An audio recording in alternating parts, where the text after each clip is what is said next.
We are through All-Star Weekend and ready for the second half of the season. It's the Minnesota Basketball Party on Locked On Sports Minnesota. This is Locked On Sports Minnesota podcast. It's endless Minnesota Timberwolves talk with the diverse voices of your local experts. It's time for the Minnesota Basketball Party on the Locked On Podcast Network. Your team every day. Wolves talk every Wednesday right here on the Minnesota Basketball Party. Thank you for tuning in. I'm Sam Ekstrom, the host of the show. You'll meet the rest of our panel today in a second, but we're really pumped that you're watching us on Locked On Sports Minnesota's YouTube channel. If you haven't, please subscribe and get all of our programming here at Locked On Sports Minnesota. Also find us on audio on the Locked On Wolves podcast feed. In addition to that, the Sirius XM app, Amazon Fire, and Roku. You can find our channel as well. Lots of ways to watch and listen to Locked On Sports Minnesota. Today's episode is brought to you by FanDuel. Make every moment more, and right now new customers get $150 in bonus bets with any winning $5 bet. That's $150 if your bet wins. Visit FanDuel.com/LockedOn to get started. So much to get to today. A Mike Conley extension, All-Star Weekend takeaways, and the Wolves' second half begins on Friday. But let's start, as we always do, with our opening tip. Ben.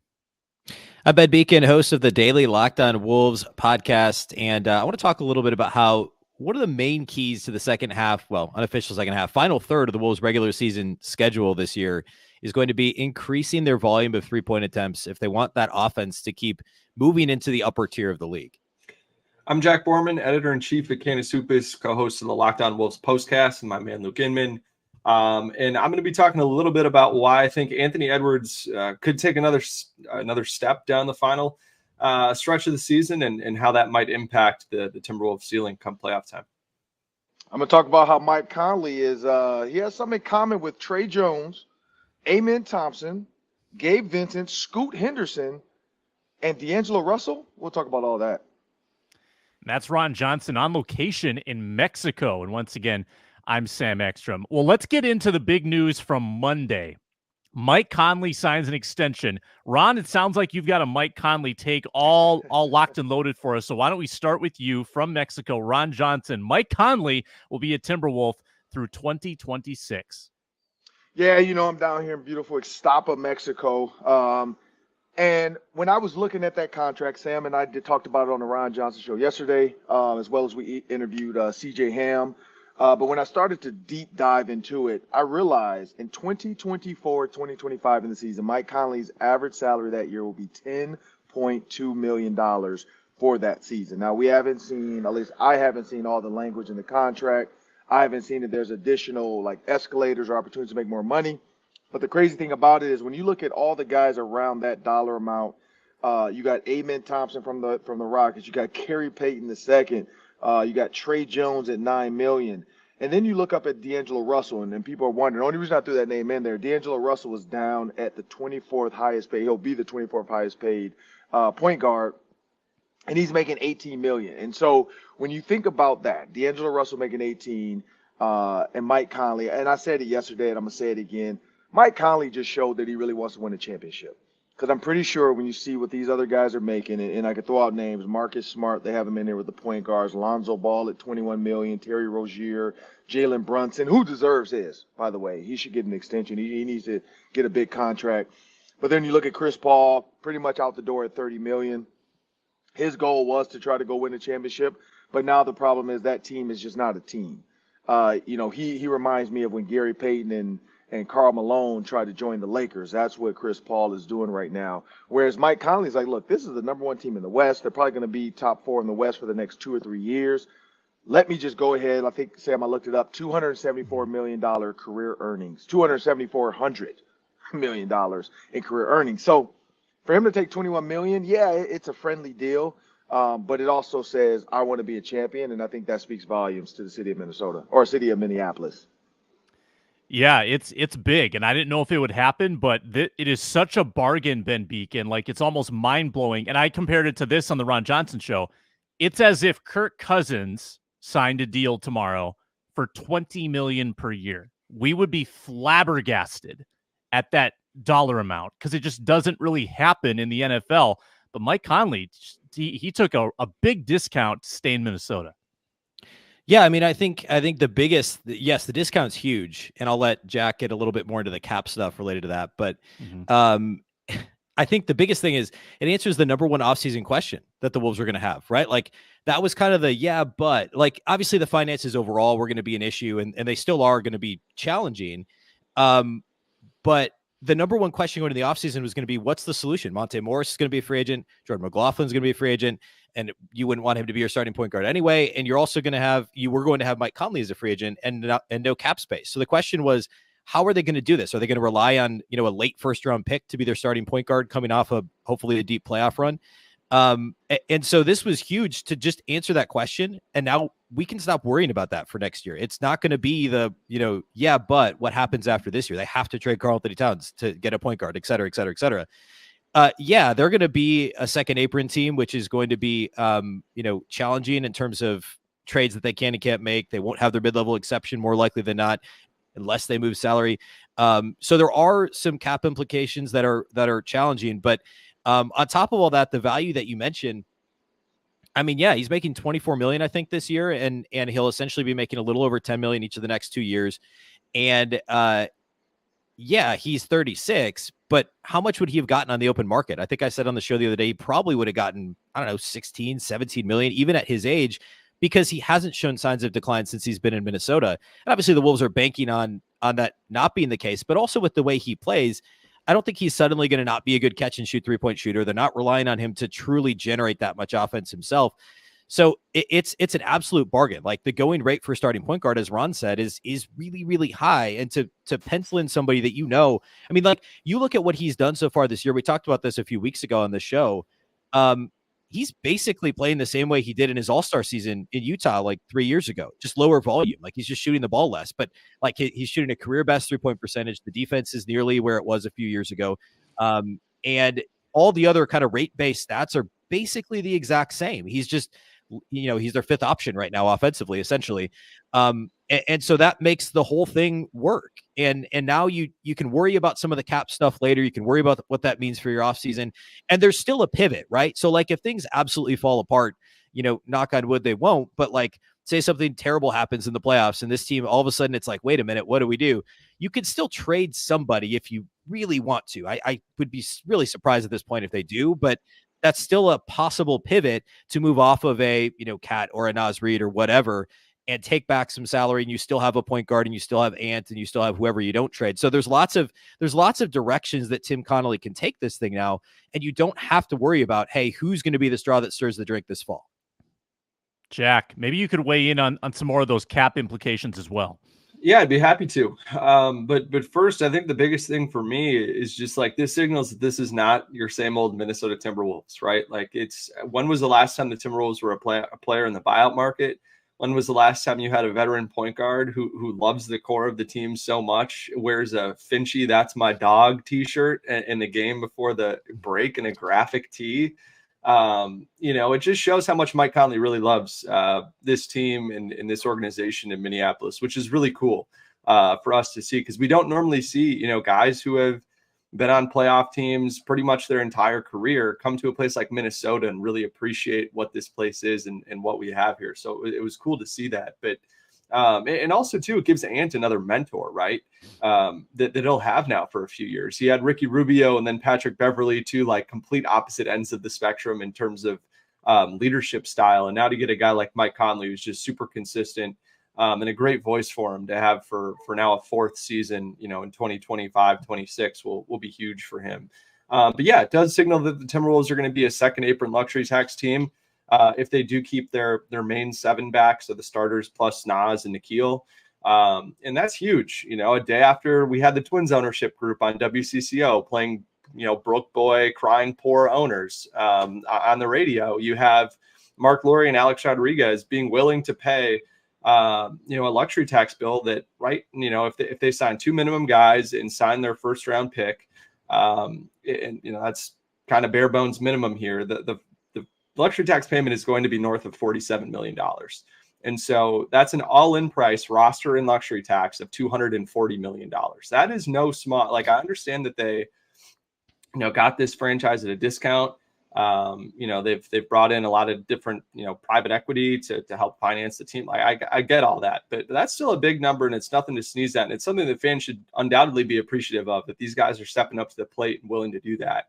And it also opens the door for the Timberwolves to bring back Monte Morris, right? The fact that they traded for Monte Morris allowed them to keep his bird rights, so that they are able to sign him for pretty much any dollar amount that they want to, this coming season, obviously within reason. And so, like, if you were able to sign Monte Morris to say like $5 million for 1 year, as like, hey, prove it, come back from the injury, you'll be good, we'll take care of you after that. I mean, even if they signed him at $5 million, that all-in price jumps from 240 to 263. So, and then you factor in all the different penalties that they have for team building. But the great thing about where the Timberwolves are situated right now is almost all their guys in that core signed long-term, right? When you think about Ant, Jaden, Karl, Rudy, Nas, all those guys are signed long-term. The only one you'd have to take care of is Nikhil after next season. And so you wouldn't really have to worry that much about signing a guy to the, non-taxpayer mid-level, which would be a Kyle Anderson type player. You're probably not going to make any trades where you're sending out 2 guys to get 1 guy, right? That's something you can't do.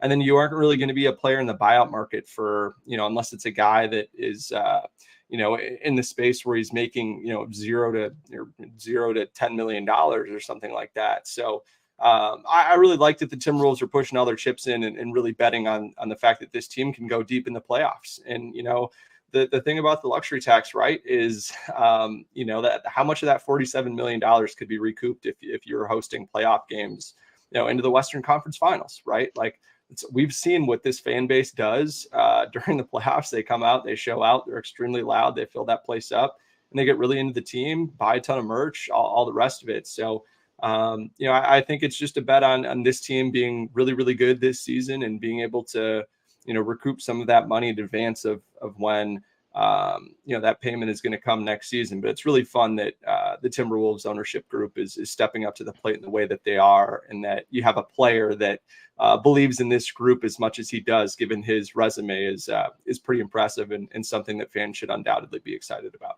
Yeah, dare I say it's a Wilf-like willingness to spend. We have that with the Vikings, now with the Timberwolves, and I have no idea how costs get divvied up between split ownership groups when you have Glenn Taylor owning 60%, soon to be 40%, and A-Rod and Laurie owning the other half. Is it more palatable because you've got 2 different groups that are willing to pitch in and pay that tax? I don't know. I don't know how that works, or like who's on the hook for those costs. But I wonder if that contributes to it as well when you have a couple more billionaires, per se, in the mix. Lots more to get to, including All-Star Weekend. Ant participated, kind of. Cat participated heavily. And Chris Finch oversaw a 211-point defensive effort against his team. All that and more coming up on the Minnesota Basketball Party. And we're brought to you today by FanDuel. Get buckets with your first bet on FanDuel, America's #1 sportsbook, because right now new customers get $150 in bonus bets with any winning $5 bet. $150 if your bet wins. You've got the NBA starting up again tomorrow. You've got NHL going right now, and college basketball. And you've got golf every weekend, which I absolutely love. Bet on your favorite NBA players and teams. You've got quick bets, live bets, same-game parlays, same-game parlay pluses, exclusive props, and plenty more. FanDuel.com/lockedon. Shoot your shot. FanDuel.com/lockedon. Download the FanDuel Sportsbook app. It's FanDuel, an official sportsbook partner of the NBA.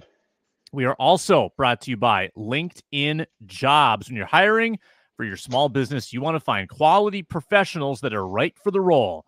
That's why you check out LinkedIn Jobs, because they have the tools to help find the right professionals for your team faster and for free. With a vast network of over 1 billion professionals, this is not your average job board. This is the best place to hire. It gives you access to pros you can't find anywhere else, and they make the process easy and intuitive. And it's so easy that 86% of small businesses get a qualified candidate within 24 hours. LinkedIn knows that small businesses are wearing a lot of hats. They're stretched thin. They don't have the resources to hire. That's why they make it so easy. 2.5 million small businesses use LinkedIn. Post your job for free. LinkedIn.com/LockedOnNBA. LinkedIn.com/LockedOnNBA to post your job for free. Terms and conditions apply.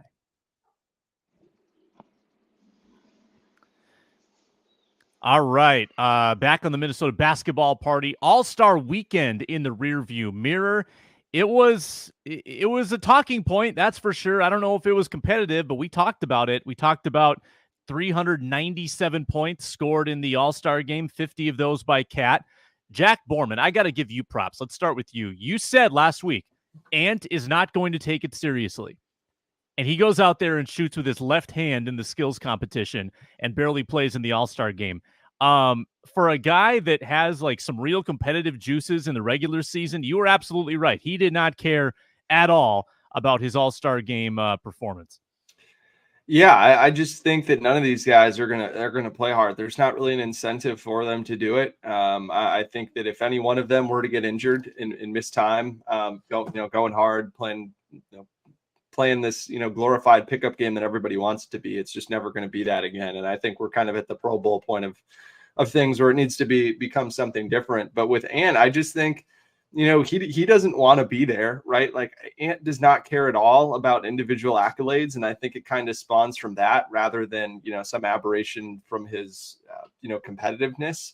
And to be honest with you, I just think that him making a farce out of it was hilarious by shooting left-handed. I think, those are some of the ways that you can make it more fun and more entertaining is in practice, start shooting everything left-handed. And then tell everyone that you're going to keep shooting left-handed and know everybody's going to be like, all right, Ant, like, all right. And then he comes out in the skills competition and actually does it. Everybody was, thought it was hilarious. I felt a little bad for Victor Wembanyama because Wemby wanted to win really bad and Ant just kind of tanked it for him. But, I can't blame him at all. And Finch obviously, knew it was coming and only played him like 10 minutes in the All-Star game. But I thought it was hilarious. I think anybody that is making that take bigger than it's funny or it's just Ant being Ant, is probably taking it a little too seriously. But I was happy for Karl. You could tell that Karl wanted to have some fun, and the 3-point contest has easily become the best part of All-Star weekend. I thought the Steph and Sabrina event was fantastic. That was probably the peak of it for me, but for Karl to score 31 in that fourth quarter, most in a quarter in All-Star game history, breaking Jason Tatum's third quarter, I believe it was from last season. So, it's a bit of a can't win situation. You're either a try hard or you don't take it seriously. And everyone's like, oh, well, this is why the Timberwolves have always been terrible. And it's because you're not taking it, so I feel bad for him in that regard. But, I thought Anthony Edwards was hilarious. I wish he would have shot more left-handed shots in the actual game. But I guess Finchy or I don't know if Adam Silver came up to him in the locker room was like, "Hey man, you're not doing this in my All-Star game today." I don't know if we got that far, but Adam Silver's going to give Cat a medal, like the one guy who tried. It's like when you're in 7th grade basketball, the team that gets last, they give them like the tried hardest trophy. That's what they would give Karl-Anthony Towns. Ron, what do you got? Well, I have to start off with just Karl-Anthony Towns' unawareness in the 3-point contest. The fact that he didn't realize he kept stepping on the line. Like that to me, I get it. It's an all-star game. You're trying to have fun. But if you're really in these competitions, you're trying to win, because he was. The unawareness, like that to me kind of annoyed me the most, as he's like, look, like, what? It's that same cat face we always see when he doesn't know what's going on. And it's like, how do you not realize you're in front of the line on multiple shots? Some of them they gave to him, and I don't think he should have got those. Like, his foot was on the line for a lot of them. And so that first took me back to that whole like 70-point game attempt when it was just unaware of the situation, what's going on. It's almost like literally he needs to bring Mike Conley wherever he goes. Like, if he's going to the store to buy something, Mike Conley should be there to like tell him, like, assist him in this purchase. No, this is not what we want, Cat. He should have been at the All-Star game standing right there, letting them know, hey, like, you got to step behind the line. You got to do this. Like, I just don't get it with that. I will say Anthony Edwards showed he's a ridiculous athlete, like, to do some of the things. And it felt, I mean, the more and more he speaks and does stuff, it feels a little Michael Jordan-ish. Like that feels kind of Michael Jordan-ish to go out there and do stuff with your left hand. He already talked about the 10 to 20K. He's willing to lose at a casino, and then he's not gonna, he's done after that. Like, you can't tell me that somehow, some way, whether it's his mom or in vitro fertilization or something, that they took an egg from Michael Jordan's like mom or something, or his life source, and created Anthony Edwards, because this guy is every day showing us he has a little bit of that Mike in him. And then for the All-Star game as a whole, like, it was terrible. Like the 120 or the 211 points that Chris Finch gave up, I get it. But now every day, like all day today, I don't know if you guys have been on Twitter this morning, it's nonstop videos of old All-Star game competitions and how the players took it serious and how Kobe and Mike went at it. And you just don't have that anymore. It's never going to get that anymore. I don't know how to get that. Somebody proposed giving the conference winner of the All-Star game the home court advantage.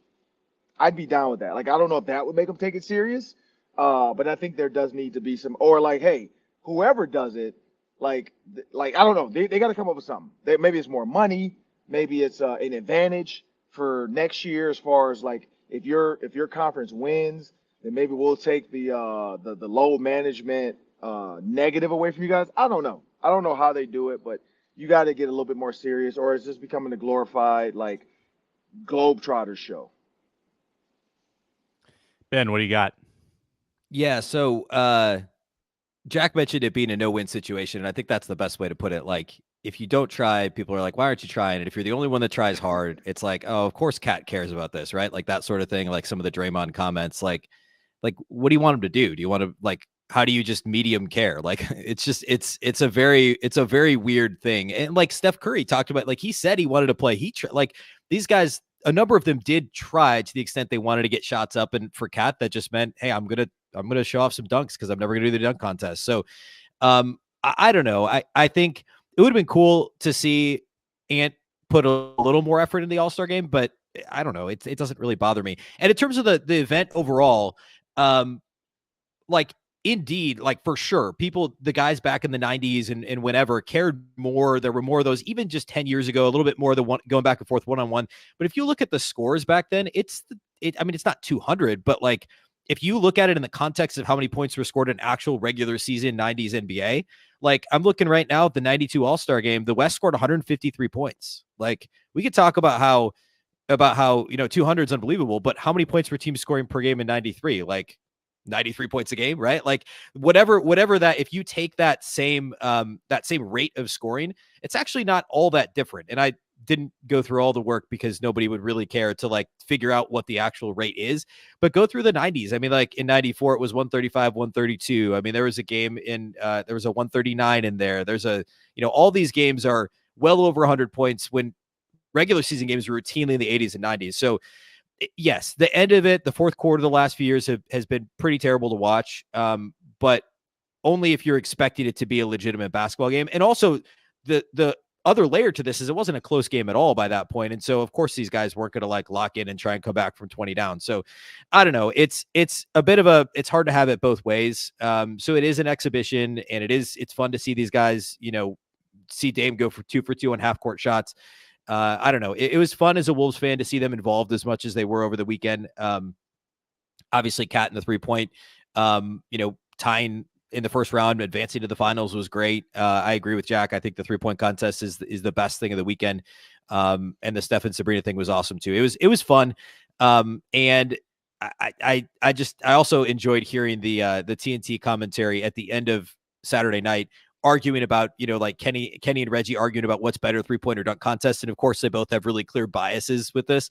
And every year there's this debate, like, how do we bring the dunk contest back? But you think throughout I talked about this on Locked On Wolves, the last, 30 years, how many dunk contests are truly memorable, period? Like, even going back to the 90s, like, nostalgia, sure. Like, obviously, Jordan and Dominique, and you've got, of course, Vince Carter, and of course, Wolves fans remember Ryder, and the Levine dunk contests were legitimately great.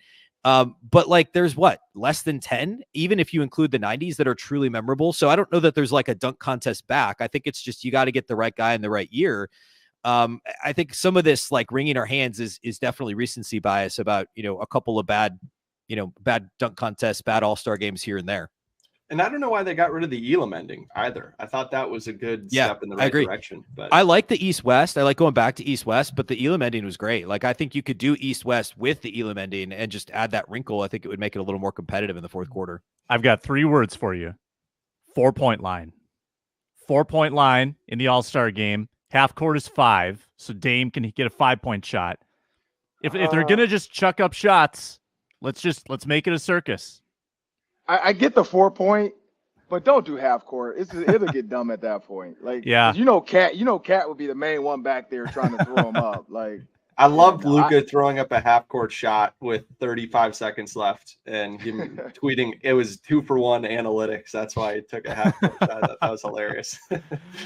Oh my goodness. Yeah, I don't know if there's a great solution, but we'll brainstorm. We'll come up with something for the league to use. Coming up, we're going to talk about the Wolves' second half of the season and predict the week, which starts with the Bucks on Friday on the Minnesota Basketball Party.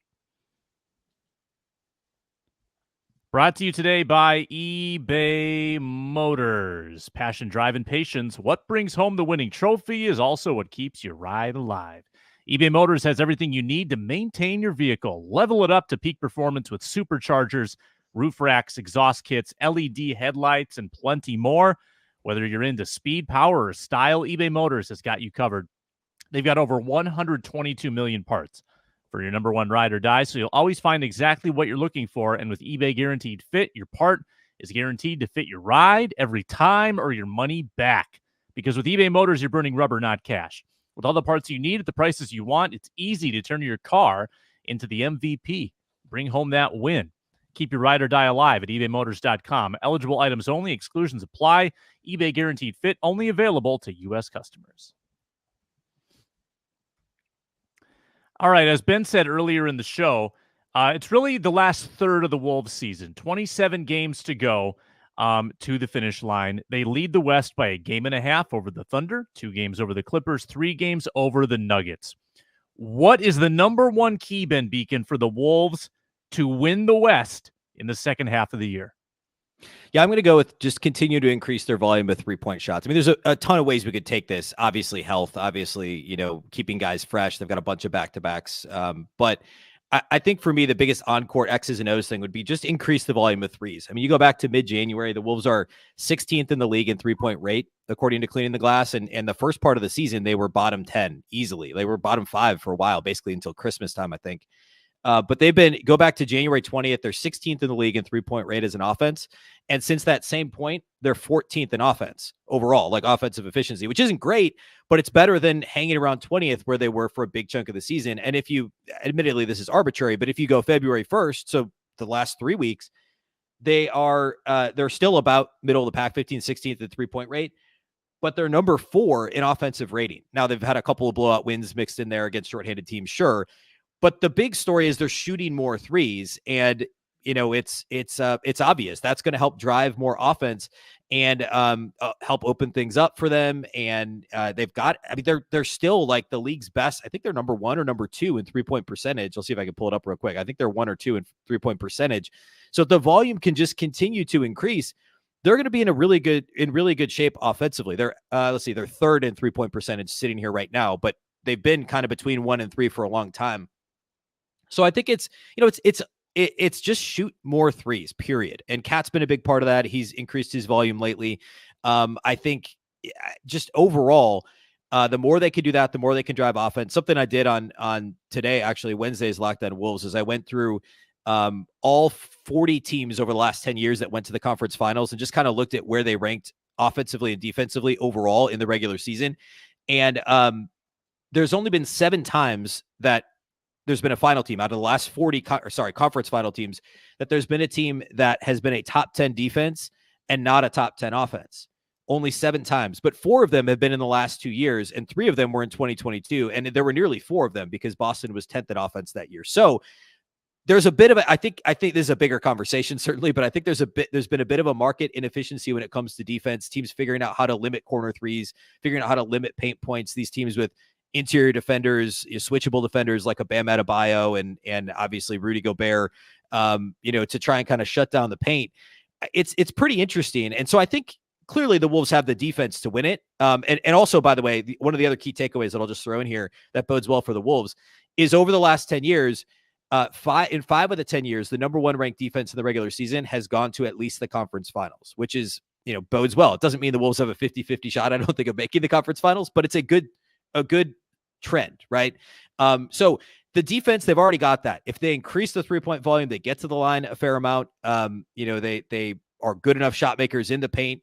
It's can they just shoot more threes to help continue to lift that offense from middle of the pack to hopefully a top tier or nearly top tier offense by the end of the regular season? Yeah, for me, I kind of suspected that Ben might take it to the 3-point the 3-point line. So I went in a little bit of a different direction here for mine, and it's that Anthony Edwards' playmaking has really taken a jump in the last 4 games. I mean, Ant has a season-long assist-to-turnover ratio of 1.6, which is pretty good for someone with his usage and scoring talent, and given he wasn't really a playmaker, coming up through high school and college and into the NBA. But in the last 4 games before the All-Star break, he had 26 assists and only 4 turnovers. It's an assist-to-turnover ratio of 6.5. And the offense scored 129, 121, 121, and 128 in those games, all 4 on the road. And that was the most in a 4-game stretch that the Timberwolves have had so far this season. And I think Ant is finally starting to piece together, how to kind of use his shot mix to his advantage as a playmaker, right? I think, we've seen Ant, do a great job of, taking some threes early, seeing a couple go down, and then, just really toying with the perimeter defense of when to drive versus when to spot up and take a 3. And now it's, he's kind of going to the next level of that, which is, he's really using his off the catch game really well to collapse the defense and then make plays for his teammates. Right. And I think that, we all know how well Anthony Edwards can compromise the defense with his speed and explosiveness and his strength. But I think now being able to do that to specifically to play make is going to be really important. I think, he does a great job already of keeping defenders off balance to score. I think, driving to certain spots on the floor with the intention of, kicking the ball to the opposite corner to try to create an open 3 for Jaden McDaniels, or maybe it creates a swing and gets the defense in rotation. I think it's just some of the more advanced, little things about the game that don't necessarily benefit him, that just benefit the other guys around him, I think are going to be really important, because sitting there and watching a guy dribble a basketball, while you're in the corner or you're in the slot is not all that fun. Right. And I think the more that Ant can get, can use his gifts to get all the other guys involved and help the offense go is going to be really important, because I do think a lot of the offensive blame was unfairly pinned on Chris Finch, when a lot of it was just, hey man, if you could pass the ball more, like if you could drive into the paint and just kick the ball out to your teammates and get the defense in rotation and make things a little bit easier for everyone else, like the offense is going to be better. Like, yes, there absolutely needs to be more structure to the offense, but like Ant was the guy with the ball in his hands at the end of all these games when the Timberwolves were, kind of collapsing and really struggling in those fourth quarters. And on a certain point, Ant probably, looked inward and was like, hey, what can I do better? And he's certainly done it over the last 4 games. And I do think that it's going to be, a way that Rudy Gobert can stay more involved in the offense. We've seen his pick and roll kind of synergy with Rudy Gobert really increase over the last couple of weeks. But then also, too, when you think about guys who have been pretty inconsistent for, the last 2-3 weeks to a month between Naz Reid and Jaden McDaniels, those are 2 guys that could really be a competitive advantage for the Timberwolves. If you have, a fourth option potentially in each of those guys, giving you 15, 18, even maybe even 20 points a game on a night in the playoffs, that, who spot up in the corner a lot of times. And I think if Anthony Edwards is able to find those guys, keep those guys involved in the offense, get them more touches, more easy catch and shoot looks from the corner, I think that, kind of like Ben said, it's just another way to get the Wolves more 3-point opportunities, but also another way to, keep some of the guys that you really need to stay involved in the offense and score more in a rhythm so that they can keep scoring and keep helping this offense. And so there's a lot of little things for the Timberwolves to be able to improve upon offensively, especially around the margins with the role players. And I think Ant helping get them more involved in using, all of his physical gifts and all of his amazing scoring gifts to play make for others and make the game easier for his teammates is going to be something that's going to be really fun to watch, because he's going to be the focal point of every single defensive game plan down the stretch of this regular season and into the playoffs. And so the more things that he has in his toolbox at his disposal to try to break down a defense, whether it's as a scorer or as a playmaker, is really going to help this team, increase its offensive ceiling. Ron Johnson, what do you got? Yeah, I mean, I think it's health. When I look at the health of these players, you think about all the times where, like the Warriors, for instance, if Steph Curry could have stayed healthy, if Klay Thompson could have stayed healthy, if Kevin Durant could have stayed healthy, like every season where you expected a team to win, it always came down to health. And if guys can stay healthy, I think that's going to be the big key for them. That's my number one, is stay healthy. So I understand trying to become like MVPs and all this other stuff in 65 games. But load management, like Anthony Edwards said, I think he said he has jumper's knee. Hey, if you need to rest it, rest it. Like, because what you don't want to do is make it worse so that every other game you're playing at half speed, because you're going out there every night trying to test it. Let me see if I can go.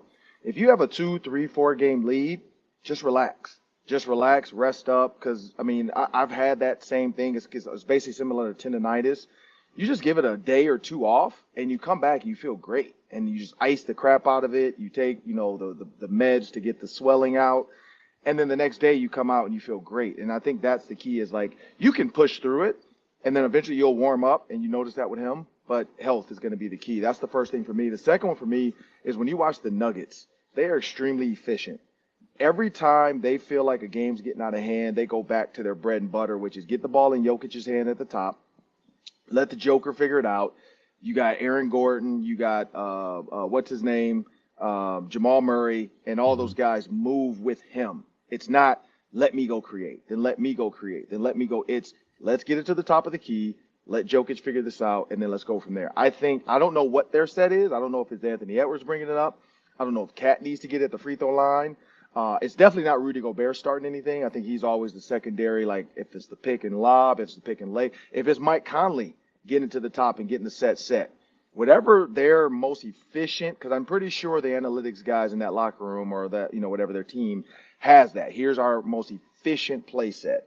Whatever that is, they have to always know that. And Chris Finch has to be aware. They have to be aware. He has to be aware, so that when it's, not say getting out of hand, but when it feels like this lead is shrinking and the team is starting to get the crowd back involved, go back to our top set and shut it down. And that's what the Nuggets do. If you notice any of their games, whenever it seems like a team's gonna come back and win, they go right back to Jokic, and he snuffs the fire out. Like, and that's my top two, is like whatever their top set is. And I personally think it's Anthony Edwards. I think Anthony Edwards at the top makes everybody turn their eyes to him, which then allows for a Cat to be wide open in the corner, for a Rudy Gobert to get in the block and maybe only have one man or one-on-one.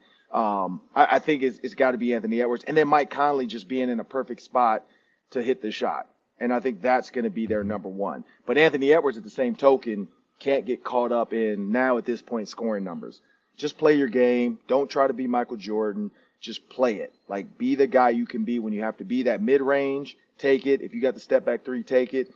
But understand, when you drive, if they're helping, somebody's open. And Naz Reid can knock down shots. Jaden McDaniels can knock down shots. Cat and Mike Conley. I mean, I'm not saying I would put Rudy Gobert on the bench, but I do like that five out there on the court sometimes without Gobert, because you put four shooters around Ant. And if you don't merge on Ant, he can take anybody one-on-one. And for me, I think that's the key for me down the stretch, is he's got to become great now. We see who just did that. Jason Williams just tried to hate on Caitlin Clark, saying I'm never going to call her great until she wins a championship. I feel like that's going to be Anthony Edwards' career down the stretch. They're going to treat him like Barkley. Like, he might be one of the greats, but they're always going to say, like, he never found a way to win a championship. And I think in the next 2 or 3 years, but this year might be the year. Yeah, great points, Ron. And on the health thing, I mean, the Wolves have had unbelievable health luck this year. Their top 8 guys have only missed 20 games combined, and 10 of those were Jaden early in the year. So really, they've been almost entirely healthy. Knock on wood that continues. My one thing to improve, more shots, and this kind of goes hand in hand with more three-point shots, but in general, from the field, they are 7th best in terms of percentage, but they have the fewest shot attempts per game in the league. 30th, dead last, 84 shot attempts per game. Reduce turnovers. You've got 2 heavy usage players, and Ant and Cat, that are 2 of the 15 most egregious turnovers in the NBA. So reduce the turnovers, play more within yourself. Don't be reckless. Don't take offensive fouls, Kat, and allow your team to shoot more because they're very good at shooting. They're extremely efficient. Same deal as the 3-point shots. You're great at it, so do it more. We always end the show by predicting the week. The Wolves start a 7-game homestand. They have Bucks, the ailing Milwaukee Bucks and Doc Rivers. Then they've got the Nets the following day, and then Wemby comes in with the Spurs. Bucks, Nets, Spurs. Ron Johnson, predict the week. I hate to say it, undefeated. Like I hated on them last. I think last time I did this, I said 1-2, and they went 3-0. I think so. Yeah, I'm gonna go 3-0. I kind of want to go 1-2 just to like keep hating on them so they'll win. Because I feel like if the minute I get on board, they're gonna hurt my feelings. But I'm gonna have faith. I'm gonna go 3-0. I think coming out the All-Star break, everybody else is rested.